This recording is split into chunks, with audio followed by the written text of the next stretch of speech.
দর্শক, আপনারা দেখতে পাচ্ছেন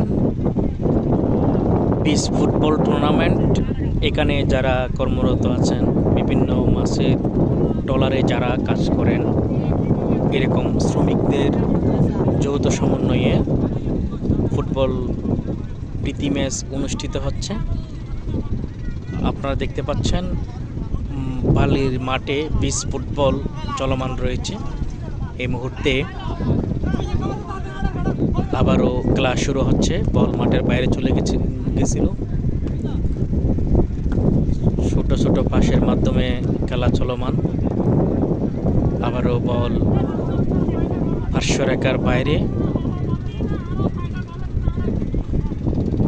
কিছুটা বাক বিতণ্ড চলমান রয়েছে খেলোয়াড়দের মাঝে।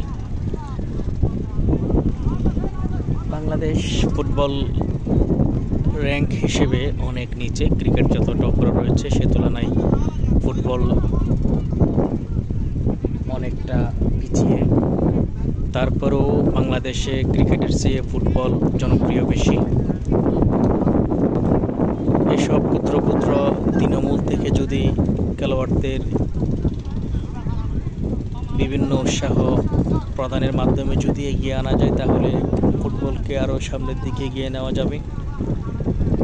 বহির্বিশ্বে যে সব দেশগুলো ফুটবলে এগিয়ে, দেখা যাবে তাদের এই ফুটবল সেক্টরে অনেক বেশি বিনিয়োগ করে। প্রত্যেকটা খেলোয়াড়ের জন্য তারা অনেক বেশি প্রণোদনা বলে তাদের পিছনে অনেক ইনভেস্ট করে। সেই হিসেবে বাংলাদেশের পিছিয়ে, যার কারণে বাংলাদেশ ক্রিকেট ফুটবল বিশ্বে ততটা জনপ্রিয়তা অর্জন করতে পারেনি বা সেই ব্যবস্থান দখল করতে পারেনি। কিন্তু সার্বিক বিবেচনায় দেখা যায় বাংলাদেশের জনগণরা যেভাবে ফুটবল খেলে বা ফুটবলের প্রতি জনপ্রিয়তা রয়েছে, সে তুলনায় যদি একটু এসব বিষয়ে যদি দৃষ্টি দেওয়া যেত, তাহলে আমার মনে হয় ফুটবলকে আরও অনেক দূর এগিয়ে নেওয়া সম্ভব হতো। যাই হোক, খেলায় ফিরে আসি। থ্রো করছেন একজন খেলোয়াড়, আর্জেন্টিনা জার্সি পরিহিত খেলোয়াড়ের পায়ে লেগে বল পার্শ্বরেখার বাইরে। আবারও বল পার্শ্বরেখার বাইরে